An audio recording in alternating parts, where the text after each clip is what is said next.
How would you like to be able to throw a curveball like the best in the business, just like Kershaw, Verlander, or even Tanaka? Just some of today's great major league pitchers. Through personal experience of playing baseball and researching how some of the best do it, myself, I aim to demonstrate to you how to throw the best curveball you can. Following this presentation, you'll be one step closer to throwing a great curveball, and with practice, it could be your next best pitch. The first thing you consider when throwing a curveball is how to grip the ball. A regular four-seam fastball is gripped like this. However, a curveball is gripped like this. This is a general grip. You can experiment yourself with a ball to find out what works best for you and where your arm slot is when throwing the ball to create the most break on the pitch. Some people even grip their curveball with a spiked finger. This can create more break. However, a good hitter may be able to recognize that a curveball is being thrown because they see the spiked finger as the ball is released from the pitcher's hands. Now that you know how to grip the ball properly, to throw a curveball, let's discuss how to throw it. The release when throwing the curveball is much different than when throwing a fastball. Firstly, you want to use the same arm action as when throwing a fastball, so you not give the batter any clues as to what pitch you are throwing. If your arm action is different, it makes it easier for the hitter to identify that a curveball is coming, and they may have a greater chance of timing the pitch up and hitting it.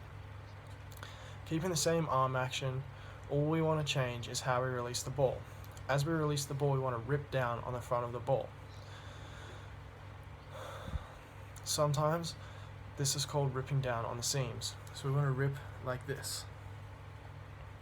This gives the ball a forward rotation, causing it to drop sharply. You may not get this at first, but with more practice, you'll gain control and more movement of the pitch. Now that you know how to properly throw a curveball, let's discuss the safety aspects behind throwing a curveball. There are many concerns that throwing curveballs at a young age will lead to poor elbow health, and may even lead to tearing your ulnar collateral ligament, a ligament that's vital for elbow support when throwing.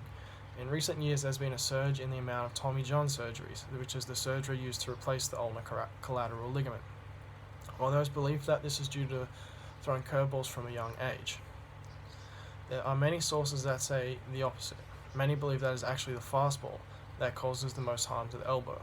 In a recent Sports Illustrated article from 2014 titled "Throwing Fastballs, Not Curveballs Linked to Tommy John Surgery," states their findings from a study suggesting that the stress on the elbow when throwing a curveball is the same at a young age as an adult, which is always the issue that's brought up.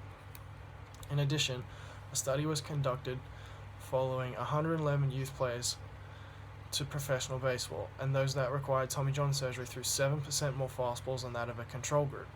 This supports that throwing curveballs does not place further stress on the elbow and is not the cause of Tommy John surgery.